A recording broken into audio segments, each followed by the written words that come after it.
Olá pessoal, tudo bem? Você está na varanda da KIT. Informação de qualidade tem história.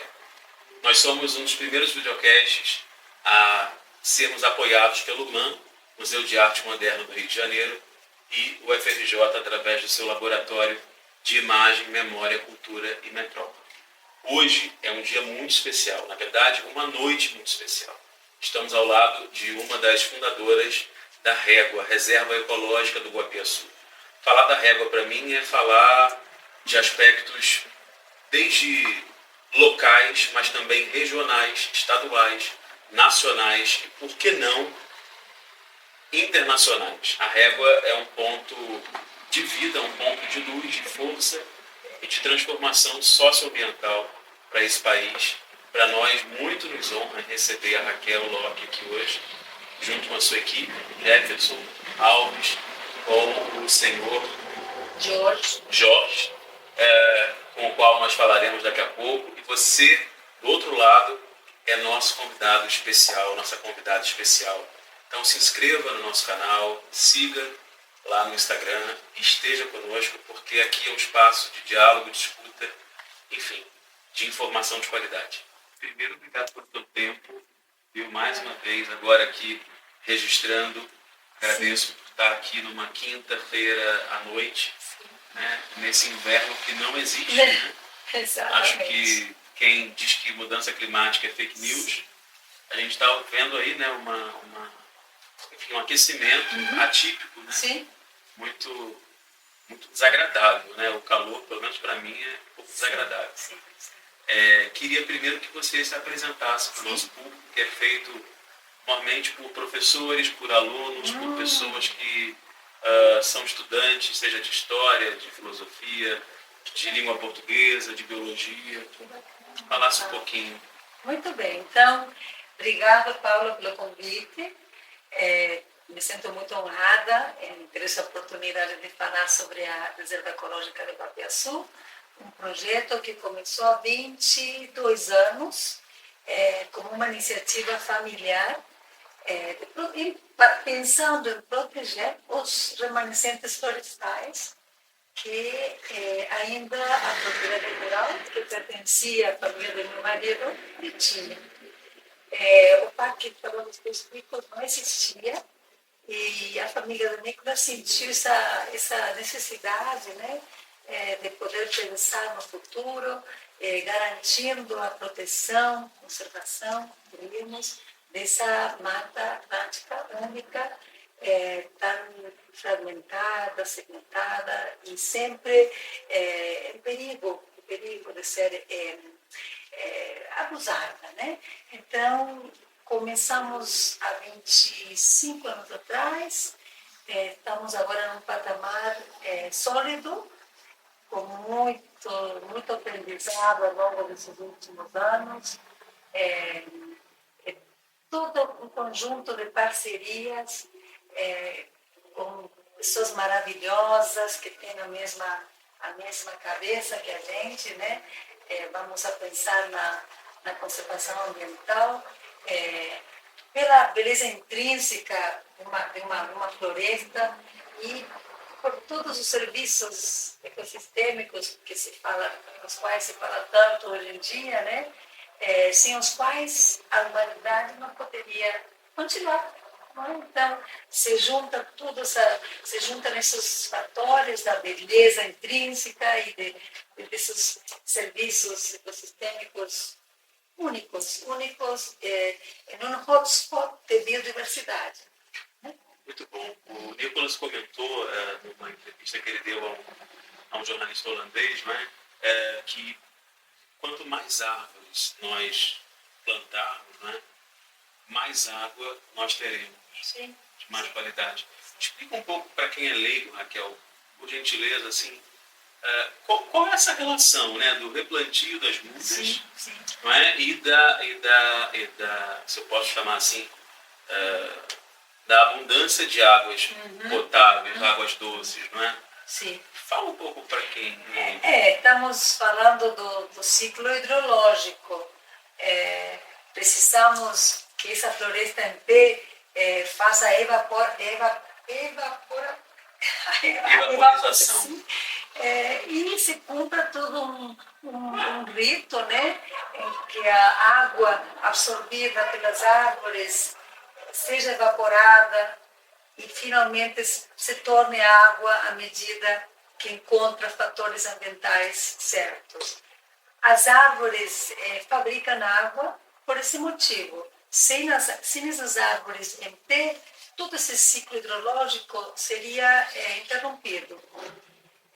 Sabemos hoje em dia que as nascentes aqui no Parque Estadual dos Três Picos, a régua está inserida aproximadamente 70% do seu território dentro do Parque Estadual dos Três Picos.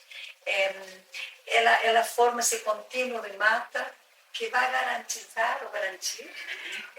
a provisão de água para toda a porção leste da Baía de Guanabara. Estamos falando de 2,5 milhões de pessoas, 2023. Então, essa água que é produzida pela floresta aqui, nesse maciço incrível que se chama Três Picos, né? Parque Estadual Três Picos, Régua, garante essa provisão incrível em quantidade e qualidade de água. Então, como município, Caxias do Macacu é um produtor de água. A Régua tentando, com muitos patrocínios fantásticos até o momento, temos até o momento restaurado umas 500 hectares. 500 hectares, gente. 500 hectares, falamos... Isso em termos de mudas, desculpe, são quantas mudas? Mais de 400 mil mudas? Estamos em 750 mil mudas. Queremos chegar a 1 milhão, quem sabe, daqui a um ano. Sensacional. Sim. Então, isso estamos fortalecendo todo esse sistema, esse ecossistema Mata Atlântica, Sim, dentro da bacia do Rio do Piaçu, que é nossa área de atuação. claro. O que você diria, Raquel? Raquel é argentina, gente, tem esse sotaque maravilhoso. Sim, não. Né? Inclusive, se quiser, a gente pode fazer em espanhol tudo, mas é contigo. O que você diria para agricultores médios e pequenos que insistem na queimada, para limpar a terra? Como que dá para substituir esse manejo? Bom, primeiramente, agora as autoridades estaduais proíbem mesmo o uso de incêndios e fogos para limpar áreas para agricultura e, claro, para fazer restauração. Então, está proibido por lei. Acho que é um grande passo para frente. Sim, um grande passo à frente, né? Poderia pensar em falar com agricultores, produtores rurais, proprietários rurais com maiores áreas, né? Que temos, no caso nosso, aqui em Caxias do Macacu, 2 rios que são os mais caudalosos, os mais limpos de todo esse entorno, de toda essa área da Baía de Guanabara. Então, estamos juntos, a agricultura, a agropecuária, tem que ir de mãos dadas com a proteção do meio ambiente. Acho que já estamos, já se chegou a um patamar em que essa proteção, conservação ambiental, tem que ir de mãos dadas com o agronegócio, a agricultura, a agropecuária. Sim. Não vamos ir para frente sem essa junção dos dois lados, Claro. que até pouco tempo atrás eram muito antagonistas. Né? Eu acho que estou achando muito interessante o teu discurso, né? Primeiro porque é um discurso prático, né? Você não só fala, você faz e transforma. Isso é um ponto importante frisar. Mas antes mesmo de haver o Parque Estadual dos Três Picos, a régua já existia, não é? Sim. A família do Nicolas, que chegou aqui, o bisavô do Nicolas chegou em 1907. Início do século XX, portanto. Exato, né? Adquire essas áreas e a Fazenda do Carmo, que vai virar logo a régua. Todo um histórico de querer participar ativamente no progresso da região. A Fazenda do Carmo trouxe muito progresso a essa área do Alto Guapiaçu. E posso mencionar que não tinha uma estrada, não tinha estrada, as pessoas se locomoviam pelas passagens que tinham em algumas áreas que te levam a Friburgo, a Teresópolis. No Rio Guapiaçu, certo? No Rio Guapiaçu. A propriedade na Fazenda do Carmo abre esse caminho que está até hoje, né? Se traz maquinária importada para serrarias, né? Que hoje é um crime, né? Mas era a realidade no passado. Claro. Gado selecionado, se emprega muita gente. Então, tudo essa Fazenda do Carmo realmente trouxe progresso, né? O que se considerava progresso no século passado. Se destruiu mata, certamente, e agora então estamos incumbidos, né, de poder recuperar tudo que se perdeu como consequência dos tempos. Uma propriedade rural mista, com agricultura, com gado, com seletivamente escolhendo madeiras, tudo como a propriedade fez. E agora, então, ao longo desses últimos 23 anos, estamos tentando recuperar e muito bom. Fazer o quê? Fazenda do Carmo tem a ver com os jesuítas, tem a ver com os carmelitas. Os carmelitas. Com a ordem católica, né, carmelita. Estamos fazendo um estudo com a Universidade do Universo, com a professora Ana Trino, Márcia. Ela é fantástica. Ela entendeu que era uma proposta interessante para historiadores.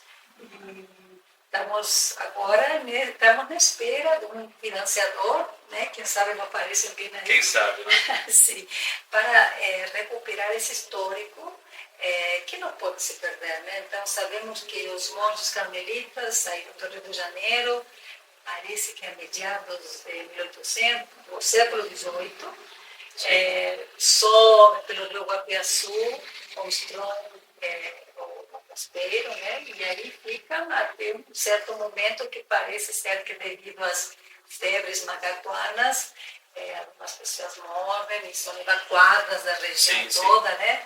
E, bom, se passa alguns anos e a família de outras pega essa propriedade. Muito bom.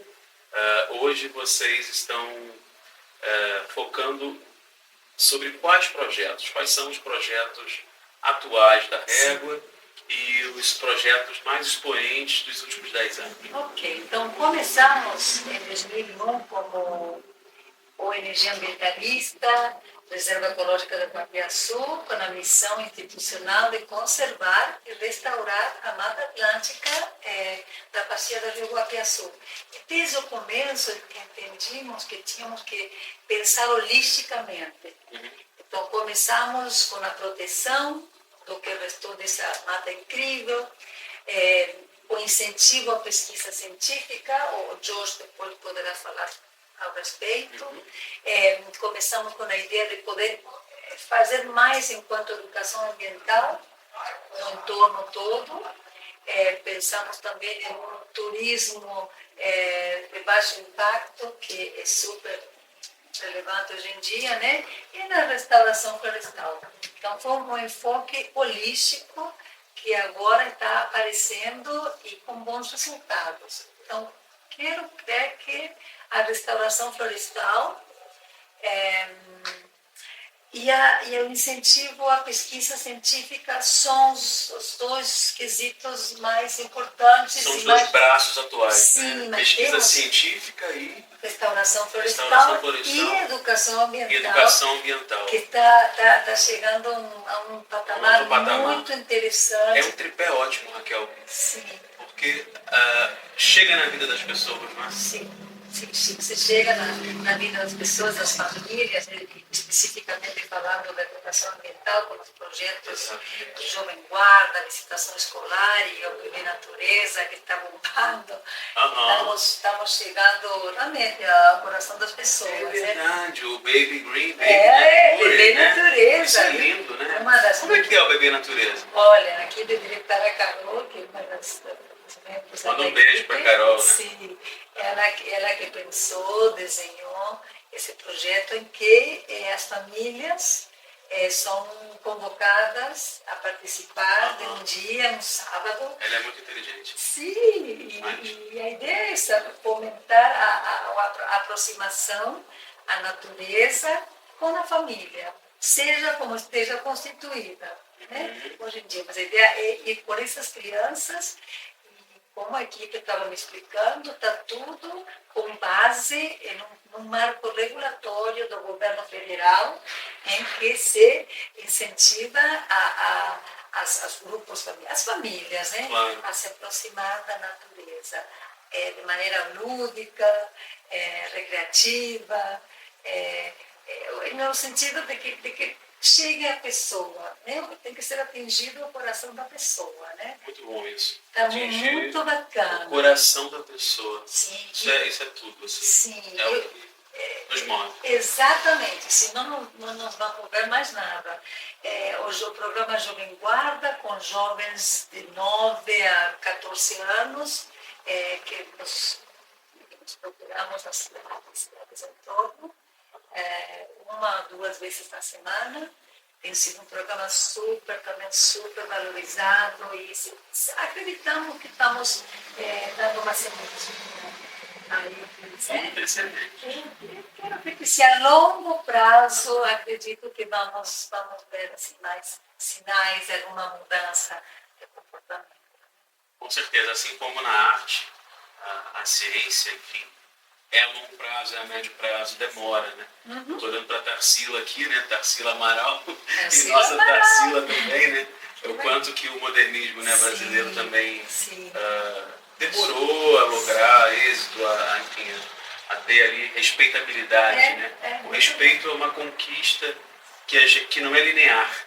Não. A gente conquista, depois a gente perde um pouco, a gente ganha mais um pouco. Às vezes a gente precisa de gente de fora para nos respeitar e depois a gente ser respeitado dentro, né? Muito O bem. que eu acho incrível na Régua é essa busca incessante por parcerias e o respeito à credibilidade, né? Eu acho que isso é assim, a busca pelos marcos regulatórios, né, federais, estaduais, municipais, importante, né, a visão que você tão bem falou, né, holística, então de cima, olhando os diferentes e simultâneos fenômenos e interações, né? Eu acho que isso é assim, é uma aula que vocês dão, né, para projetos não só do município, mas para projetos brasileiros, né? A gente tem uma dificuldade de consolidar projetos e de acompanhar os projetos.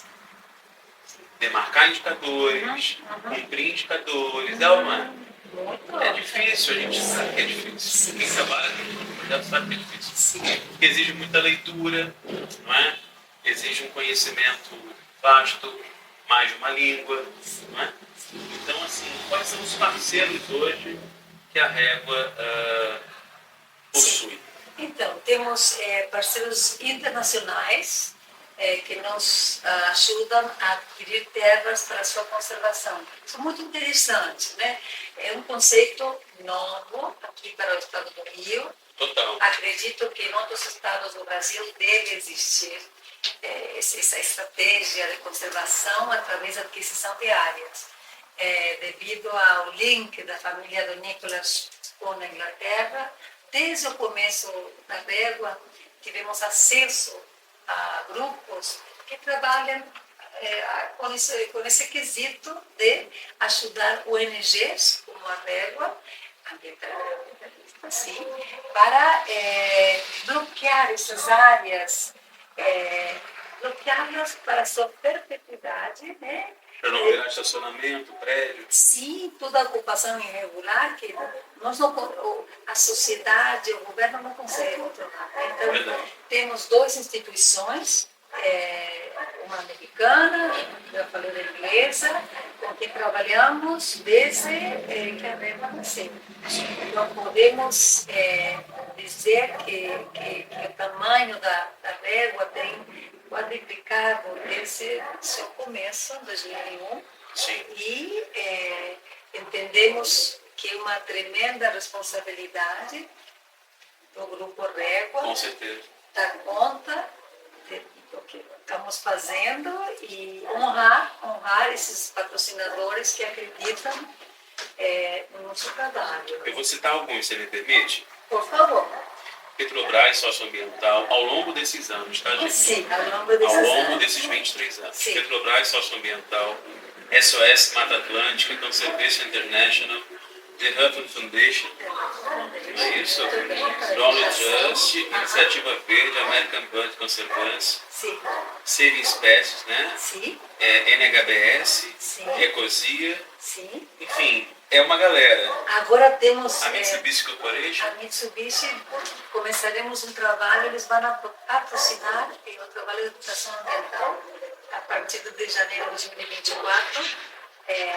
Temos agora um patrocínio importante com a WWF, sim. sempre restaurando águas.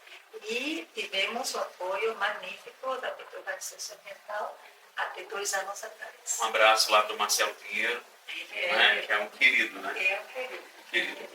Bom, Maravilhoso. não, ele é de outros carnavais. Sim. Bom, a questão Raquel, da equipe. Você falou, né, que a equipe teve um salto quantitativo e qualitativo, né? Hoje quase 50 pessoas na equipe. Como é essa gestão de equipe? Nos permita dizer, nos permita compartilhar, assim, como que é? Sim. Como que é gerenciar pessoas, vaidades, dificuldades, conquistas, gestão de equipe? Nós tentamos, como gerentes... Para atingir tantas excelências. Tentamos, como gerentes, o Nicolas, meu marido, e eu tentamos, como gerentes da reserva, harmonia, né? Lógico, numa família, já 3 indivíduos já criam... É verdade. Você morando sozinho, você já se irrita. Sim, sim. Então, acredito que escolhendo pessoas sensíveis, que queiram vestir a camisa, que entendam o ethos da instituição, é uma instituição que foi fundada para ficar. Legal. Então, nós não é que não tenhamos pressa, mas vamos com o ritmo da natureza. Sensacional. Então, eu acho que esse é um ponto interessante. Claro, tem pessoas que estão fazendo carreira, mas as pessoas que entraram estão muito convictas aqui um trabalho de doação mesmo. Estamos longe do centro de Caxias do Macacu, é uma opção. E eu acho que posso falar isso. Existem conflitos, claro, mas temos gerentes em cada uma das atividades envolvidas na reserva, e esses gerentes entendem Vocês têm algum modelo, por exemplo, de feedback, de avaliação 180 graus ou não? É muito intuitivo? É mais intuitivo, com certeza. Legal, muito com bom. certeza. Então, estamos sempre testando melhorar sempre, né? E as pessoas assim comentam comigo, vocês são sortudos, porque não tem que lidar com tantas pessoas, vocês só lidam com a natureza. Eu chego aí e falo, não. Para conservar e para fazer o que estamos fazendo, temos que lidar diariamente com muitas pessoas. Afinal de contas, por trás de 750 mil mudas, existem muitas mãos pessoas humanas, não é? Exato. Então, conservação ambiental implica pessoas. Não existe outra. Então, o ser humano está de mãos dadas. Tem engajamento. O meio ambiente, sim. Acho que está muito claro para nós, né? E o fato de poder empregar pessoas do entorno é muito importante. Como é que também. está a dona Marli lá? Marli agora saiu, agora já está um pouquinho mais cansada. Sim, ela fazia a plantação. Ela fazia trabalhos no viveiro. No viveiro, exato. Ela era incrível. Mas sempre que encontramos com ela, está super agradecida pela oportunidade, né, de poder mostrar as suas habilidades, né, que ela tem esses dedos verdes que se chama, né? Total. Isso. Então, o componente humano é tão importante como esse componente florestal. Pega essa visão, hein? Se você me permite, eu queria mudar um pouco a nossa prosa, mas sem sair totalmente evidente, ainda é a régua, o pano de fundo. Mas, assim, como que a Raquel, né? A Raquel, antes de ser Raquel Locke, né?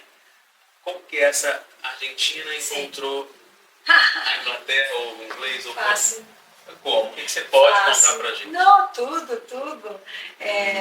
O Nicolas tem primas de primeiro grau na Argentina. Por quê? Minha sogra, brasileira, tinha uma irmã que casou com um argentino. Então, ela foi para lá. Cupidos. Sim. E essa senhora, né, teve filhas e são minhas grandes amigas da infância. Eu era uma menina muito divertida, mas no bom sentido. Eu tinha muitas festas, festeira mesmo. Solar, uma pessoa solar. Não sei, mas eu sei que na minha época você ia dançar. E os argentinos dançam mal, mas amam dançar. A gente fica com vergonha, qualquer brasileiro bota uma música e um swing, uma coisa de louco. É ela que está falando, mas o tango é deles. Não sei, mas não se compara. Mas a gente gosta de dançar. Então, não, eu não gosto. Para o Brasil? Não. As primas de Nicolas conversavam, vamos para o Brasil? A minha tia, não, Brasil? Deixa com minhas festas, estou com muitas festas nesse verão. E no verão, a prima de Nicolas falava, vamos direto, a gente não fica muito tempo. Ok, vamos. Mas, não, sem muita graça, né? E, bom, o primo aparece na casa da minha futura sogra, né? E me lembro que ele entrou falando inglês. Meus sogros são anglo-brasileiros, mas o Nicolas nasceu na Inglaterra. Então, eu estava no banheiro, eu ouvi essa pessoa chegando, e eu fiz letras, e estudei bastante, né? Que legal, Raquel. Sim, daí que posso falar mais ou menos bem Você fez letras, eu não sabia. Sim, mas não acabei por amor, porque decidimos nos casar. Então, eu vi, vou ter que estar falando inglês nas minhas férias. E, bom, essas coisas, quando eu realmente nunca pensei que eu deixaria a Argentina. Nunca, porque eu, teoricamente, ia me formar, né? Estudei numa universidade jesuíta, e eu sabia... Você é de Santa Fé? Não? Santa Fé. Santa Fé, eu fiz mestrado na UNR. Nacional de Rosário, sim. Entre Rios ali. Sim, mas eu estudei em Buenos Aires. E essas coisas da vida, né? Essas surpresas boas. E eu tinha ainda que completar 3 anos. E o amor tocou mais forte. Deixei tudo. Típica latina. Mas seu sotaque é bem Santa Fé mesmo, que é um povo animado. É um povo animado. É como brasileiro, né? É uma parte da Argentina que é bem brasileira mesmo. Sim, né? sou o pessoal do Portenho, pessoal meio chatos. Não sei Muito bom. Mas essa é a minha história. Então, eu nunca imaginei deixar do meu país, nunca. Mas agradeço muito a Deus, né, que nos encontramos e que podemos fazer algo positivo juntos. Claro, né? E a Argentina é incrível, é um país incrível. E vocês fazendo o que vocês fazem aqui no Brasil, né, em Cachoeiras de Macacu, capital ecológica do estado, muito por conta da régua, né, vocês também estão ali ecoando os ventos, né, para a Argentina, ecoando, né? Sim, tomara que sim. Poxa, ele tem uma riqueza. Fala um pouco disso assim. Quantas espécies catalogadas de aves, por exemplo, Olha, na régua? A lista está em 475 espécies. Sensacional. Assim, eu acredito que num lugar protegido, no Cachoeiras do Macacu, também terá esse número. Mas, como a régua começou primeiro, temos essa chance de poder apresentar esses números. Então, sempre falo com as pessoas. Em outras áreas do município, certamente vai ter esse número. estamos falando de áreas baixas, áreas alagadas, costas e montanhas, que Caxias do Macacu tem. Perfeito. Então, eu falo isso porque não sou navega, né? Mas temos essa chance de poder começar mais cedo. E essa lista, esse listado de aves, nos deu todo o suporte para poder começar a pensar em organizar e gerir uma reserva ecológica. As aves entraram como um bioindicador de boa qualidade de floresta. Excelente. Eu vou falar de um tema macro, tá?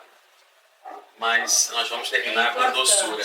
Sim. O que você diria para pessoas que têm a leitura aí pelas ruas, não é? Que, primeiro, o trabalho de vocês é fácil, né? Que é moleza, é só pegar dinheiro de gringo, entre aspas, tá? É só pegar dinheiro de fora e tal, que aquilo ali é para bater imposto. O que você diria para essa gente, né? Fecha aspas, que simplifica a despeito de tanta história, de tanta memória que vocês constroem ao longo de mais de 20 anos, né? Com credibilidade nacional e internacional. O que você diria? Sim. Tentar não ficar ferida por esses comentários, principalmente, entender que as pessoas não estão prontas para entender a urgência de conservar um ambiente sadio, né? Hoje em dia se fala de saúde única, um novo conceito, One Health, em que entendemos, os cientistas chegaram à conclusão em que um ambiente sadio vai ter necessariamente pessoas sadias. Então, eu estou ciente que as pessoas não têm tempo, têm que ganhar seu pão. Como que a gente pretende que as pessoas entendam a profundidade desse conceito? Então, eu quero ver que o tempo, o dia a dia, vai mostrando a essas pessoas a necessidade e implicar o pertencimento a essa coisa toda de conservação. Todos nós podemos fazer o possível. É um processo, Paulo, um processo de aprendizado e acredito que nós estamos fazendo nossa parte diariamente, queremos passar esse recado e cada um tem seu tempo. É verdade. As pessoas, eu complementaria, não estão prontas para eficiência e tampouco prontas para a excelência. Né? Eu acho que vocês perseguem as duas coisas. Que bom ver tantas pessoas. É bom o hino, né? Aqui a gente está no centro, né, da cidade. Claro. E tem banda de escola, tem hino de igreja. Tudo com respeito, como tudo você com falou. respeito, Como total. você falou. Caminhão passando. Tranquilo. Eu queria, assim, fechar esse primeiro bloco de diálogo contigo, Raquel. Primeiro, perguntando a você qual o significado da vida, né? O que você, assim, o que você diria para Raquel de 5 anos à frente e para Raquel de 5 anos atrás? Se puder falar para aquela câmera assim também. Acredito que todos nós temos que deixar uma marca e sair de nós mesmos. Acho que isso é fundamental. Sair de um mesmo. Estamos muito imersos e isso nos faz mal. Então temos que sair e tentar fazer mais pelos outros. Então, no nosso caso, a gente tenta, né, fazer mais pelos outros, tentando conservar e restaurar um lugar belíssimo, esteticamente maravilhosa, essa Mata Atlântica. E a parte prática, esses serviços ecossistêmicos que estão começando a ficar mais evidentes, a sociedade está falando mais.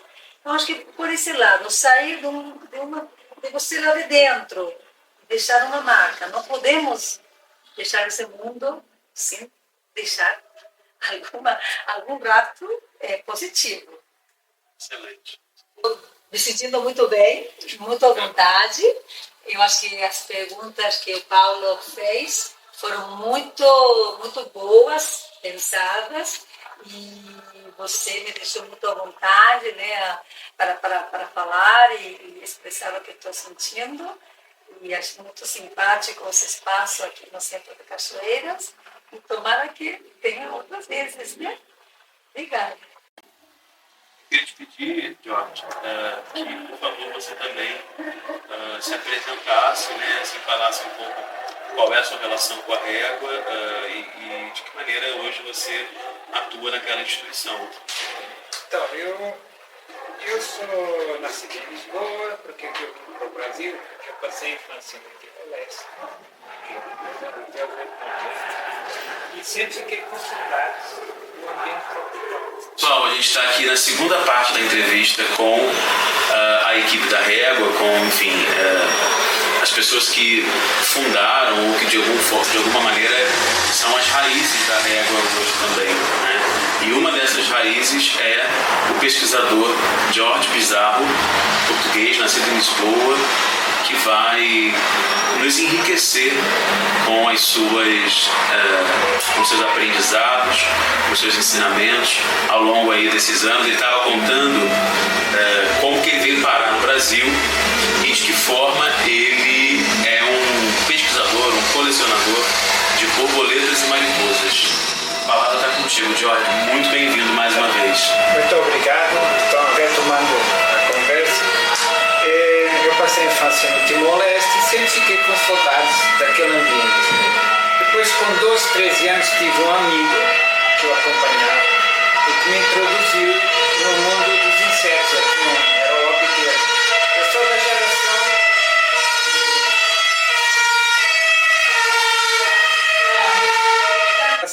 do shopping, ou seja, o divertimento da juventude, quando tinha 12, 13 anos, o pessoal feriado ia no shopping. Eu e essa amiga, a gente pegava um trem e íamos para o campo ver borboleta. E então eu ia mais para ajudar, olhar ali e tal, mas me interessei tanto e depois a gente queria conhecer ou criar um exemplar, para ter um exemplar mais perfeito e bonito, e a gente começava a estudar qual era a planta que a lagarta se alimentava. Aí descobrimos que algumas espécies só dá em terreno calcário, carbonato de cálcio. Então é um passatempo informativo, então é uma coisa, e sempre foi umas vezes mais, outras vezes menos, mas nunca perdi o interesse por borboletas, plantas, insetos e assim. Então, depois que eu descobri esse modelo, eu falei assim, nossa, os países tropicais têm muito mais coisas. Aí eu comecei a pensar assim, não sabia o que fazer, gostava de biologia, resolvi fazer medicina, para fazer medicina tropical. E assim fui, só que eu não gostei da parte clínica do curso e quando eu terminei já tinha sido a Revolução, tinha sido a independência na Angola, Moçambique, desses países.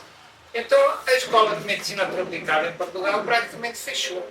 E o Timor-Leste, não é? Sim, contextualiza um pouco para nós o Timor-Leste, que é um país, para muitos brasileiros, desconhecido e estereotipado também. Quando eu cheguei no Brasil em 96, ninguém conhecia o Timor-Leste. Pois então.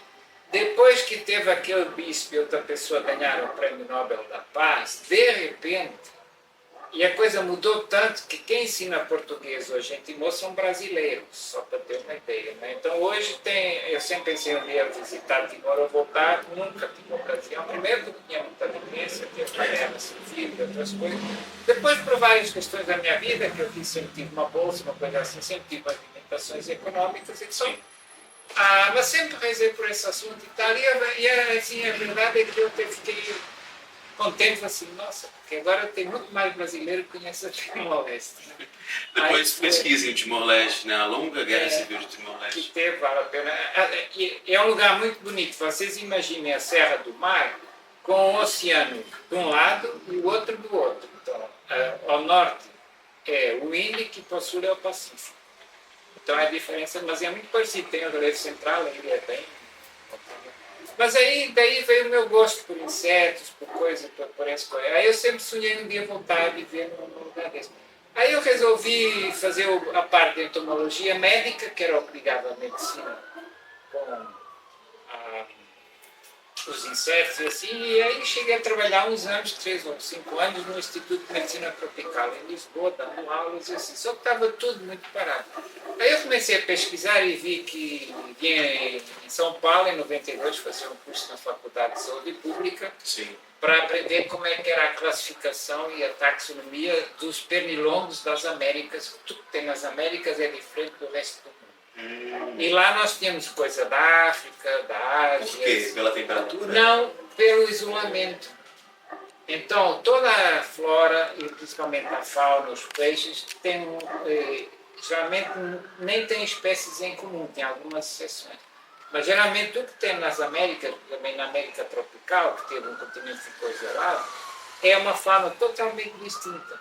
Por exemplo, todos os macacos do Novo Mundo são chamados platirrinos, têm o nariz achatado, e não tem isso. Esse grupo não existe no Velho Mundo, por exemplo. Tudo aqui é diferente.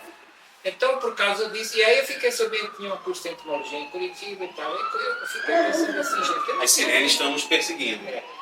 Eu não gostaria de ficar a vida inteira aqui viver na Europa, aí eu comecei a pensar, por que eu não faço uma pós-graduação, saio da medicina eu faço uma pós-graduação na área da gosto da taxonomia de insetos assim. Aí descobri que tinha um curso em Curitiba, e quando eu consegui uma bolsa, ao fim de 2 anos, fui até do governo espanhol, na época, Sim.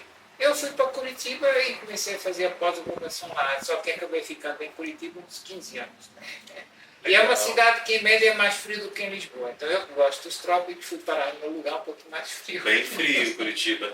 O que é taxonomia? Se você tivesse que explicar para uma criança de 12 anos, o que é taxonomia? A taxonomia é a ciência, ou melhor, é a arte de classificar os seres vivos. Vocês, por exemplo, imaginem uma coleção de brinquedos, se vocês tiverem que classificar, vocês podem ir pela cor, vocês podem ir pelo tamanho, entenderam? Então, a ciência, a natureza, ela é muito variada, mas o ser humano gosta de classificar as coisas e arrumar. Então, a taxonomia é um pouco a ciência e a arte que se dedica a isso. Tem outro nome também chamado sistemática, mas também é conhecido como taxonomia. Esse evento? E aí eu acabei conhecendo a régua em 2001, eu vim aqui estudar umas borboletas no Museu Nacional, e o curador da coleção... Logo no começo da régua, em 2001. Quando eu cheguei, a régua era só a trilha verde e a casa da pesquisa. Legal. Aí depois eu conheci Nicolas e tal, depois eu voltei para Curitiba, terminei as minhas coisas, eu vivi, depois de Lisboa foi o lugar onde eu vivi mais tempo, eu vivi 15 anos em Curitiba. E aí acabei depois, em 2010, começou a ter muita pesquisa na régua, e Nicolas era uma pessoa que não podia tocar tudo. Ele me disse, nós vamos fazer uma reunião na Inglaterra com os patrocinadores, e se for liberado uma verba no orçamento da reserva para pagar um salário meio período para um coordenador de pesquisa, vocês devem interessar, eu disse, estou sim, se for aprovado, eu me mudo. E assim foi assim que eu comecei. Já são quase 14 anos. Não está só não.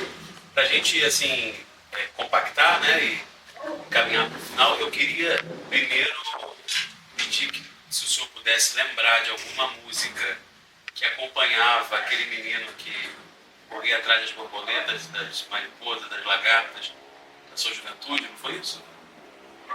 Se o senhor pudesse trazer um pouco de uma música da sua infância ou da sua juventude, que é uma música que o senhor se recorde até hoje, que você, ou o senhor, enfim, como preferido, se recorde até hoje.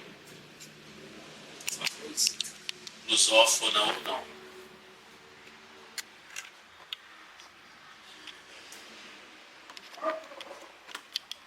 Eu vou contar uma coisa. Uma das imagens que eu tenho de Timor era os pôr do sóis na praia. E tinha uma praia que você andava quilómetros com água abaixo do joelho. E aí você via estrelas do mar azul, turquesa e laranja, caranguejos coloridos, búzios e conchas. E a gente costumava voltar, em Manatuto, a gente costumava voltar no final do dia, quando o sol estava a pôr. Timor, em Indonésia, na língua malaia, quer dizer Oriente. Timor, Lorosai quer dizer onde o sol nasce primeiro, tem a ver com isso. Então, Timor se chama Timor porque é lá no extremo oriente. É onde vê o sol primeiro quando sai. E não sei porquê, na época o meu pai, minha mãe tocava alguns discos, e eu não sei porquê, mas a gente voltava da praia cantando a música do filme do Dr. Givago. Qual é a música? Eu lembro...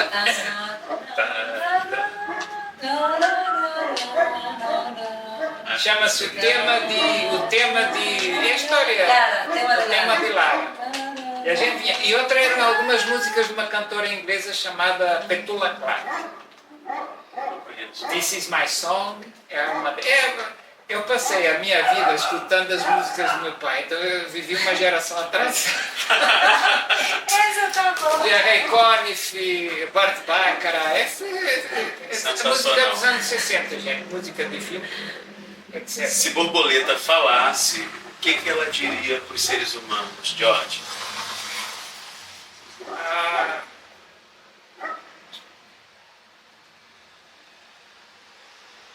Não procure me entender por aquilo que eu valho em termos de dinheiro ou por aquilo que eu faço. Eu valho por ser o que sou. É uma coisa, mas realmente as borboletas elas polinizam algumas coisas, mas eu não sei se vocês repararam. A maioria dos insetos passa a maior parte da sua vida nas fases juvenis. A fase adulta é muito curta e efêmera. Muitas vezes é o tempo para reproduzir, deixar os ovos e assim. Então, quando você quiser saber o papel do inseto na natureza, olha mais para as fases juvenis. Então, muitos insetos, na realidade, são comidas por...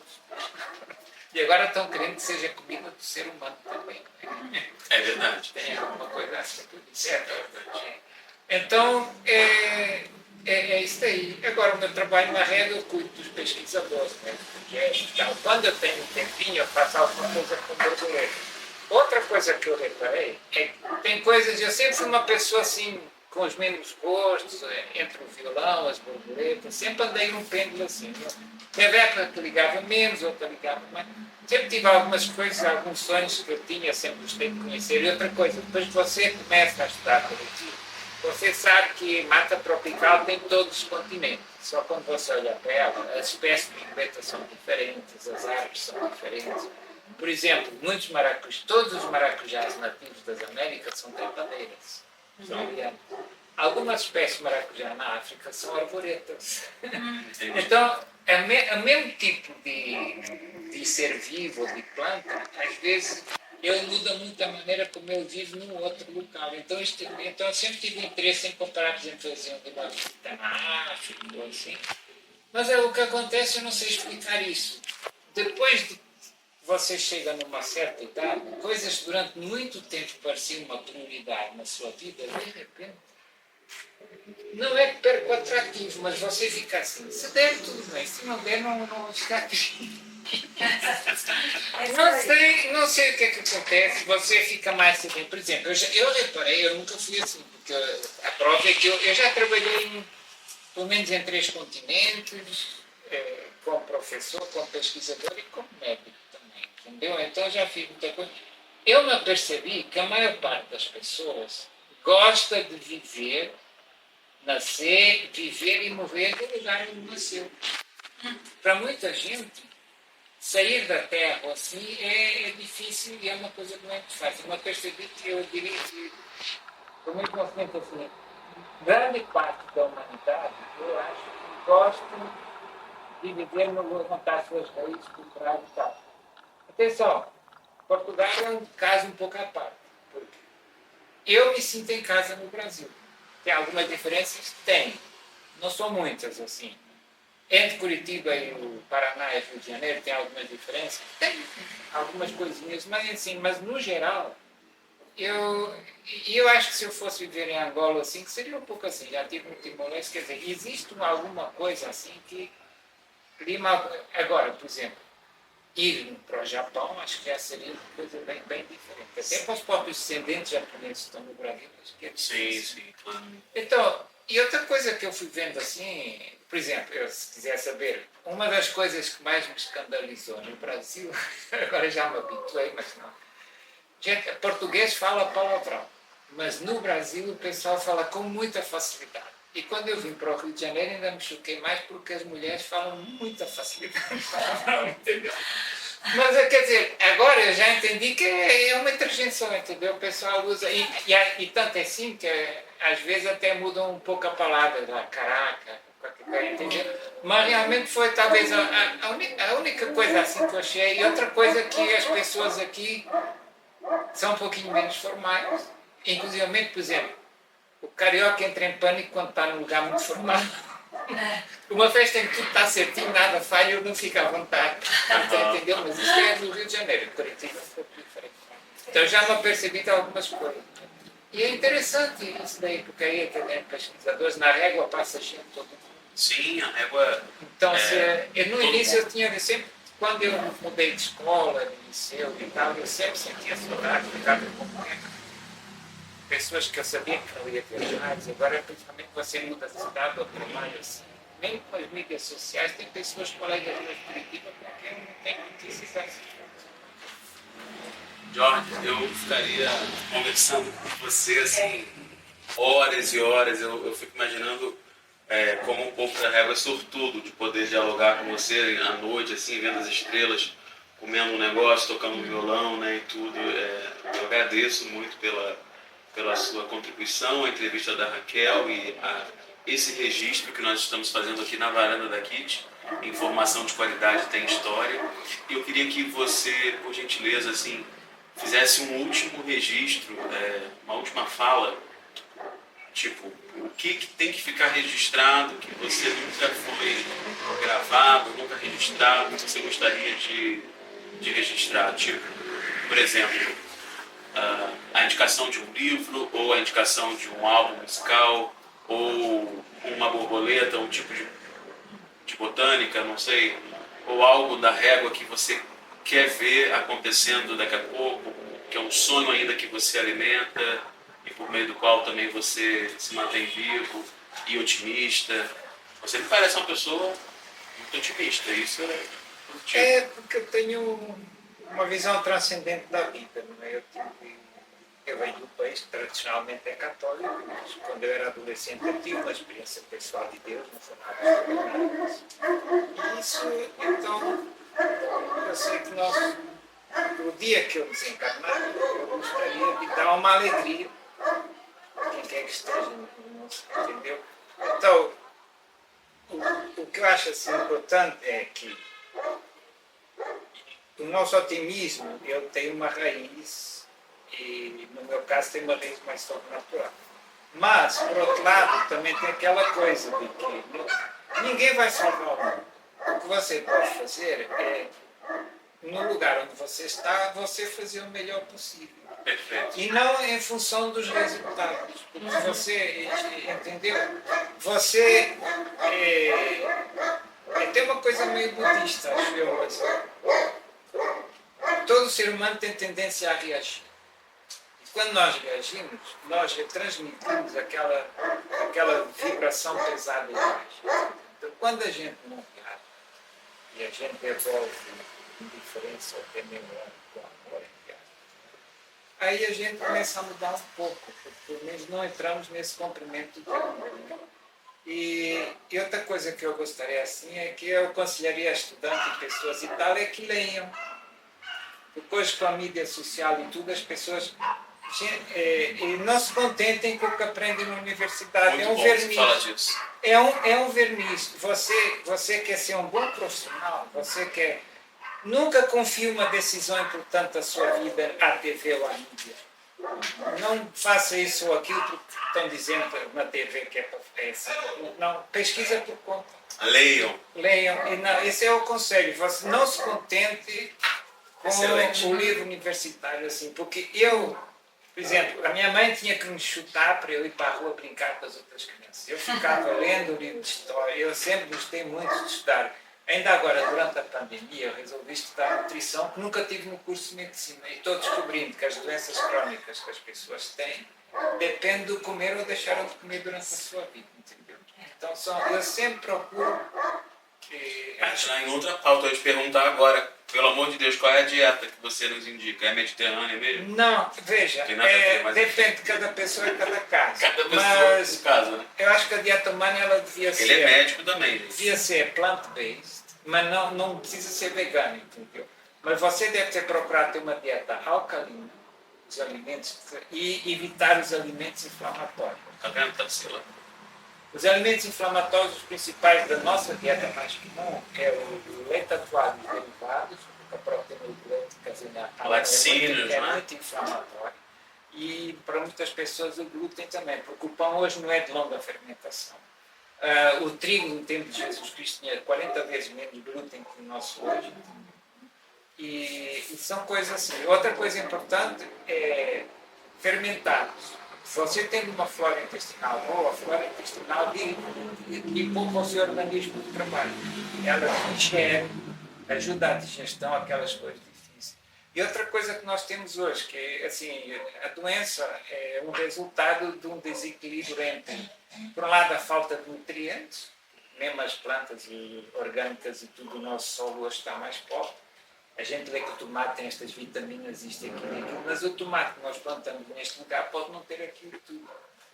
Então tem que ver caso a caso. Tem pessoas que têm que fazer suplementação, não? Então, mas é assim, realmente a nutrição é muito interessante. E outra é também os alimentos germinados, tipo brotos e assim, porque, entendeu? Porque ali é chamada alimentação viva. Que é, essencialmente são frutas e legumes. As pessoas comem poucas frutas e eu estou na régua há muitos anos, vejo muito universitário. Pega a visão, hein? Devia ter informação privilegiada. E você vê, eu diria que 80% come principalmente arroz, feijão, que é uma boa combinação, carne e algum legume cozido. Quase ninguém come salada ou vegetais crus ou fibra. Verdade. Entendeu? Eu já reparei muito nisso. Então acho que eu devia comer um pouquinho mais de fruta e... Agora, salada tem que ter um bom molho, depende. Tem muitas coisas assim, mas eu gosto de estudar até hoje, quando eu posso pegar um assunto. Jorge, Enfim, olha, é muita coisa. muito obrigado mais uma vez. Eu quero fechar lembrando, em tempos de inteligência artificial, ChatGPT, nada como um bom livro mesmo, porque senão você... Não é para rechaçar o app, mas é para usá-lo com pensamento crítico. E quem te ensina a ter pensamento crítico são os livros, são os diálogos, são as pessoas e seus encontros na vida.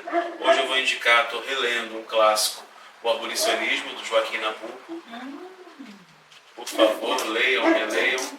Tem na Biblioteca do Senado Federal gratuitamente, pode imprimir, enfim. Joaquim Nabuco, O Abolicionismo, publicado em 1883, final do 19. E um clássico da literatura brasileira, José Lins do Rego, Fogo Morto. Leiam também. Se liguem aqui na gente. Então, essa é a indicação de hoje. Hoje nós recebemos a Raquel Locke, da Régua, e o Jorge Pizarro, que é pesquisador, especialista em borboletas, mariposas, médium, enfim, muita gente junto na varanda da gente. Valeu.